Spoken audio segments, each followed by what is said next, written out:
I talked this morning with one of our grandmothers. I did quite a lot of therapy with her grandson years ago when he was living with her and he was in junior high school. And I asked her how he was doing. And she said, he told me, he says, I think all the time about grandfamilies. And he says, the most important thing that I learned that really helped me is I learned how to give back. He was always court ordered for something because he was always in trouble. And he did really well when he was court ordered.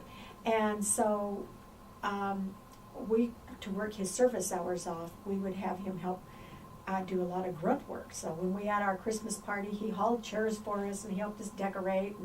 And when we had the Easter egg hunt, he had to stuff the Easter eggs and he had to go and hide them. And he says, those are my fondest memories of growing up, because he says, I learned how to not think about myself and to think about somebody else. And I saw a lot of those other kids that didn't have things nearly as good as I did with my grandma. Mm-hmm. And I thought that was really insightful. Mm-hmm. One of the other things that we did a teen group for a short time, and we had them do a service project for the Teen Homeless Center. And then we came back and processed that, and in tears these kids said, I thought it was really hard living with my grandma and grandpa because they're old and they don't get it. And they said, but we went over there and realized if it wasn't for my grandparents, we'd be those kids needing the services at that homeless shelter. Mm-hmm. And I think to bring that kind of insight to these kids has been incredible. We have other families that, we had a little girl at one time that when I did an intake over the phone, she did not tell me that this little girl was disabled at any time. And they showed up for Grandfamilies the first night.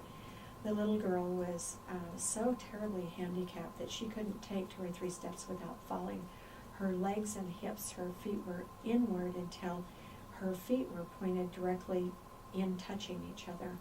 And she couldn't walk, and she had all kinds of problems. She had no insurance, had no idea that they were eligible for Medicaid. The family had kind of been held hostage by her drug-using mom, and mom would show up and she'd say, well, I'm only going to let you keep her if I can have $150 or if I can have $500. And this family had used all of their income up for that. They had no insurance for this little girl. And so when we got that little girl, I immediately went, we got Medicaid for her. She has now had hip surgery on both of her hips. She doesn't need a walker to walk anymore. She's out running with the other kids and doing really well. She's had eye surgery. She can see now, where she couldn't see very well when she first came into care. All of those things because Grandma had no idea even how to access those services.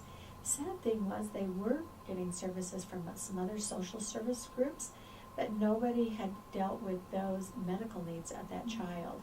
And so we were really glad, and that was a really nice outcome for that.